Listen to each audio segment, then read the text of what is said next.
الذین آتیناہم الکتاب یتلونہ حق تلاوتہ۔ معزز حاضرین، اللہ رب العالمین نے قرآن کریم میں ارشاد فرمایا ہے، جو لوگ اللہ کے کلام کی تلاوت، الذین آتیناہم الکتاب یتلونہ حق تلاوتہ، حق تلاوت کے ساتھ کرتے ہیں۔ حق تلاوت کیا ہے؟ حق تلاوت میں سب سے پہلی چیز ہے قرآن کا پڑھنا، اس کے بعد دوسری چیز اس کا سمجھنا، اور تیسری چیز ہے اس کے اوپر عمل کرنا۔ جنت کا جو بیان ہے تو کوشش کرنا کہ جنت جن لوگوں کو اللہ دینے والا ہے ویسا عمل کرنا۔ جہنم کا جو بیان ہے تو اپنے آپ کو اس سے روکنا۔ جن چیزوں کو حلال قرار دیا گیا ہے وہ کام کرنا، اور جس سے منع کیا گیا اس سے رک جانا۔ اس میں پہلی چیز کہ تلاوت کلام، یعنی قرآن کی تلاوت کرنا زیادہ سے زیادہ۔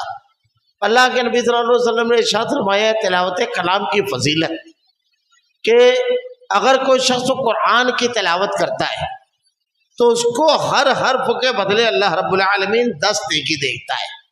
اور الف لام میم ایک نہیں 3 حرف ہے، الف 1 لام 2 اور میم 3۔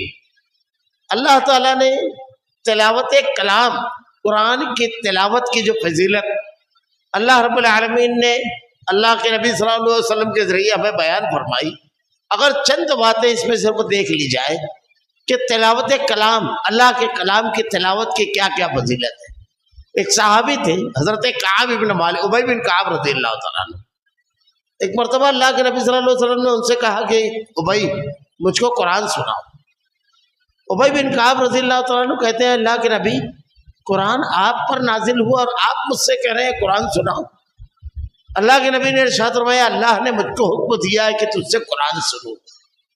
ابی بن کعب رضی اللہ تعالیٰ عنہ کہتے ہیں کہ اللہ کے نبی کیا اللہ تعالیٰ نے میرا نام لیا ہے؟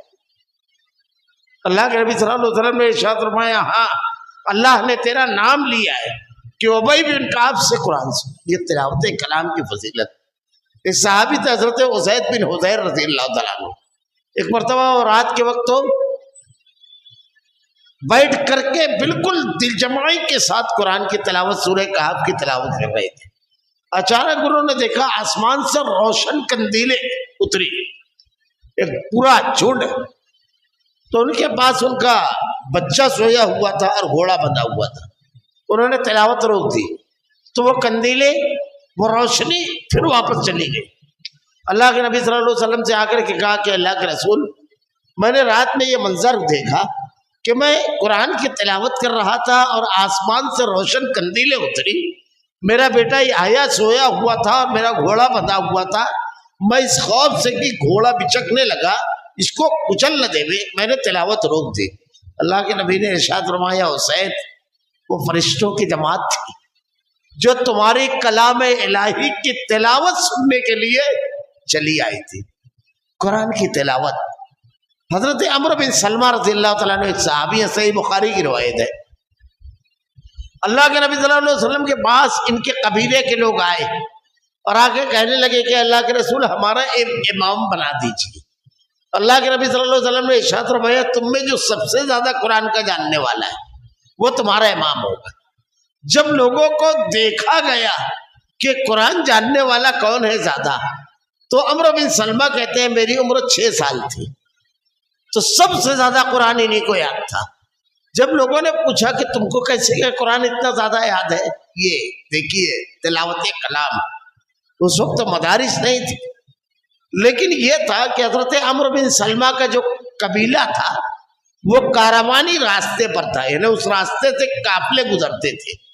تو پہلے دور میں بھی جب اونٹ پر لوگ سوار ہوتے تو کچھ نہ کچھ گایا کرتے تھے، لیکن اسلام آنے کے بعد صحابہ کرام بلند آواز میں قرآن کی تلاوت، جیسے ڈرائیور لوگ کی عادت ہوتی ہے کچھ سننا یا کچھ گانا، تو بلند آواز میں قرآن کی تلاوت کرتے تھے۔ تو یہ پیچھے پیچھے پیچھے پیچھے چلتے رہتے تھے، تو سن سن کر کے ان کو اتنا قرآن یاد ہو گیا تھا۔ حضرت عمرو بن سلمہ کہتے ہیں کہ اللہ کے نبی نے جب سنا تو کہا یہ تمہارا امام ہے۔ اس کے بعد قبیلے میں جب گئے تو وہ نماز پڑھاتے تھے، ایک ٹیلی پر یہ لوگ نماز پڑھتے تھے۔ تو نماز کے دوران ان کا کپڑا اتنا چھوٹا تھا کہ جب اڑ جاتا تو ان کا بدن کا کچھ حصہ نظر آ جاتا. تو قبیلے کے لوگوں نے کہا کہ تم اپنے امام کے لیے ایک کپڑا تیار کر دو. تو ایک لمبی قمیص حضرت عمرو بن سلمہ رضی اللہ تعالیٰ عنہ کو قبیلے کے لوگوں نے سی کر دی. تو وہ کہتے ہیں میرے لیے بہت زیادہ خوشی کا دن تھا. وہ تلاوت کلام کی بنیاد پر اپنی قوم کے امام ہو گئے. صحیح مسلم کی روایت ہے کہ اگر امامت کا انتخاب کرنا ہو تو تم میں اس شخص کا کرنا چاہیے جو سب سے زیادہ قرآن کی تلاوت کرنے والا ہو. یہ بہت اہم چیز ہے. قرآن کی تلاوت بڑی فضیلت ہے اس کی. صحابہ کرام کا یہ مزاج تھا کہ وہ منزلیں طے کر کے رکعت کرتے تھے. کتنے دنوں میں کتنا قرآن یاد کرنا ہے, کتنا قرآن کتنے دنوں میں تلاوت کرنا ہے. فاضل اوقات میں, اور خاص طور سے رمضان المبارک کا یہ جو مہینہ ہے یہ عبادت کا مہینہ ہے. اللہ کے نبی صلی اللہ علیہ وسلم نے ارشاد فرمایا کہ اگر کوئی شخص سوتے وقت 30 آیتوں والی ایک سورت سورہ ملک کی تلاوت کر کے سوتا ہے تو قبر میں عذاب جب آدمی کو سامنے سے آئے گا تو سورہ ملک کی تلاوت روکے گی, اور قیامت کے روز اللہ رب العالمین کی جناب میں یہ سورت اللہ سے درخواست کرے گی کہ رب العالمین یہ میری تلاوت کرنے والا تھا, اللہ تو اس کو بخش دے. اللہ کے نبی صلی اللہ علیہ وسلم نے ارشاد فرمایا اگر کوئی شخص سوتے وقت تینوں کل پڑھ لے, کل کل اللہ احد, کل اعوذ برب الفلق, کل اعوذ برب الناس, تو اللہ رب العالمین کی طرف سے ایک فرشتہ متعین کیا جاتا ہے جو ان کی حفاظت کرتا ہے. اللہ کے نبی صلی اللہ علیہ وسلم نے ارشاد فرمایا کہ اگر کوئی شخص کسی چیز پر آیت الکرسی کی تلاوت کر دے تو اللہ رب العالمین شیطان سے اس کی حفاظت فرماتا ہے. اللہ تعالیٰ نے قرآن کا ایک نام اور بیان کیا ہے, اس کا نام ہے قرآن کا فیہ شفاء للناس, یعنی خوبی اور ہے کہ یہ لوگوں کے لیے شفا ہے. تو شفا اس معنی میں ہے کہ مختلف صورتیں جو ہے مختلف مواقع پر اگر اس کی تلاوت کی جائے تو دم اور رقیہ کے لیے بھی اس کو بیان کیا گیا ہے, مگر جو قرآن و حدیث سے ثابت ہے. اب اس سلسلے میں بعض لوگوں کا معاملہ یہ ہے کہ جب انہوں نے دیکھا کہ اللہ تعالیٰ نے کہا ہے فی شفاء للناس, قرآن میں شفا ہے, تو اس کے تعویذ وغیرہ ٹانگ کر کے اس کو پہننے لگے. تعویذ اور گنڈا یہ تمام چیزیں جو ہے شرک ہے. یہ مسلکی اختلاف کے معاملہ نہیں ہے, کسی مسلک میں نہیں ہے. یہ بعد میں لوگوں نے اس کو بنا لیا. اللہ کے نبی نے ارشاد فرمایا ان الرقا والتمائم والتولۃ شرک. جس نے رقیہ, جس نے تمیمہ لٹکایا, گنڈا, تعویذ پہنی, اس نے شرک کو کیا. کھلا ہوا اللہ کے نبی کے سامنے ایک صحابی آئے, ان کے ہاتھ میں کڑا تھا.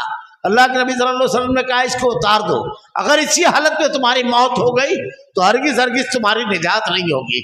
اللہ کے نبی نے ارشاد فرمایا اگر کوئی دھاگا ڈورا کچھ پہنتا ہے تو اللہ اسی دھاگے کے حوالے کر دیتا ہے, وہ اس کو شفا دے. حضرت عبداللہ بن مسعود ایک مرتبہ اپنے گھر آئے, اپنی بیوی کو دیکھا ماتھے میں تعویذ بندھا ہوا تھا. آپ نے پوچھا یہ کیا ہے؟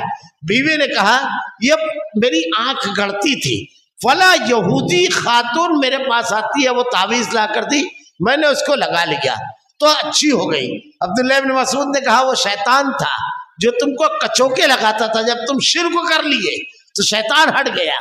اس کے بعد تعویذ نکالا اور کہا اللہ کی قسم آل عبد الرحمن شرک سے پاک ہے. ہر چیز کی اللہ کے نبی نے دعا بتائی ہے. دعا کتنی بتائی ہے؟ اللہ کے نبی نے کہا اگر کسی آدمی کو کوئی جگہ تکلیف ہے تو سیدھا ہاتھ وہاں رکھے, 3 مرتبہ بسم اللہ پڑھے, اسأل اللہ العظیم رب العرش العظیم ان یشفیک, یہ دعا پڑھ کر کے بھوکے. اگر اللہ تعالیٰ نے بڑھاپا اور موت نہیں لکھی ہوگی, یعنی اس بیماری میں اگر موت نہیں ہوگی اور بڑھاپا نہیں ہوگا تو اللہ تعالیٰ شفا دے گا. اللہ کے نبی صلی اللہ علیہ وسلم نے ارشاد فرمایا کہ اگر نیند نہیں آتی ہے, اللہم غارت النجوم وحدات العیون وانت حی القیوم لا تاخذوک سنۃ ولا نوم, پوری دعا بتائی ہے. اللہ کے نبی نے نظر بد کی دعا بتائی, وَإِسْكُمَا بِكَلِمَاتِ اللَّهِ التَّامَّاتِ مِنْ كُلِّ شَيْطَانٍ وَهَمَّاتٍ وَمِنْ كُلِّ عَيْنٍ لَامَّةٍ, ہر چیز کی دعا بتائی ہے.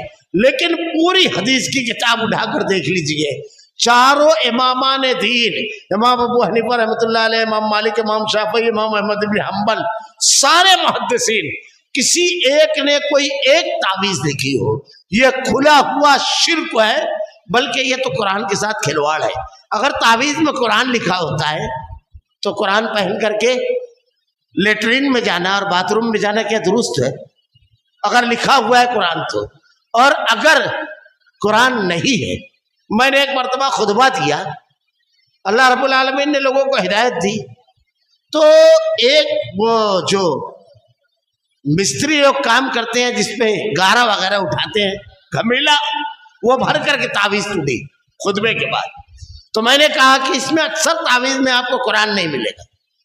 تو تقریباً 48 تعویذ میری موجودگی میں جو کھولی گئی تھی، یعنی میں مسجد سے جب نکلنے لگا تو اس میں شیطان، جبرائیل، اسرائیل، اسرافیل، میکائیل اور کسی میں پہاڑے کی کتاب لے کر کے 23، 27، 29، 12 یہ سب لکھا ہوا تھا، کسی ایک میں نہیں ملا۔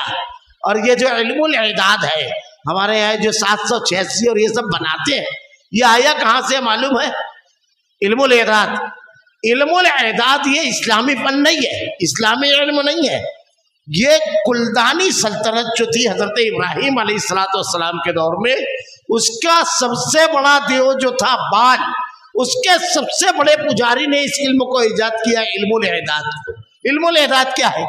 یہ جو حروف ہیں، ان حروف کے نمبرات ہیں، جیسے ابجد، الف بے جیم دال، الف کا 1، بے کا 2، جیم کا 3، دال کا 4، حوض، ہے کا 5، واو کا 6، زے کا 7، خطی، اس میں بڑا ہے، پھر اس کے بعد 8، 9، 10، کلمن، اب یہاں سے 10 شروع ہو جائے گا، کاف کا 10، لام کا 20 اور نون کا 30۔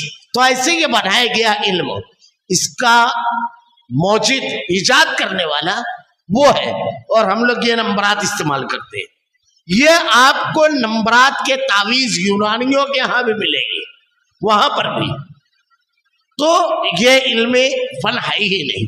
شفا اللہ تعالیٰ نے اگر قرآن کو کہا ہے تو حقیقت میں وہ اس معنی میں ہے قرآن شفا کہ ہماری جتنی بھی اخلاقی اور روحانی بیماریاں ہیں، جو ہماری اخلاقی اور روحانی بیماریاں ہیں، اس سے شفا ہے، ورنہ یہ نہیں ہے۔ اللہ تعالیٰ نے شہد کے بارے میں قرآن میں کہا ہے بھی یہ شفاء للناس، اگر کوئی باٹلی ٹانگ لے ہوئے تو کیا اچھا ہو جائے گا کیا؟ جیسے ہمارے یہاں قرآن ٹانگ لے رہے ہیں، یہ شرک ہے۔ خیر، تلاوت کلام، اللہ کے نبی نے ارشاد میں یہ سورہ بقرہ اور سورہ آل عمران کی تلاوت کرتا ہے، قیامت کے روز یہ دونوں صورتیں اپنے پڑھنے والوں کے لیے رب سے جھگڑے گی کہ رب العالمین یہ تیرا خوب پڑھنے والا تھا، یہ ہماری تلاوت کرنے والا تھا، اے اللہ اس کو بخش دے، اے اللہ اس کو معاف فرما۔ تو تلاوت کلام کی بے شمار فضیلتیں ہیں۔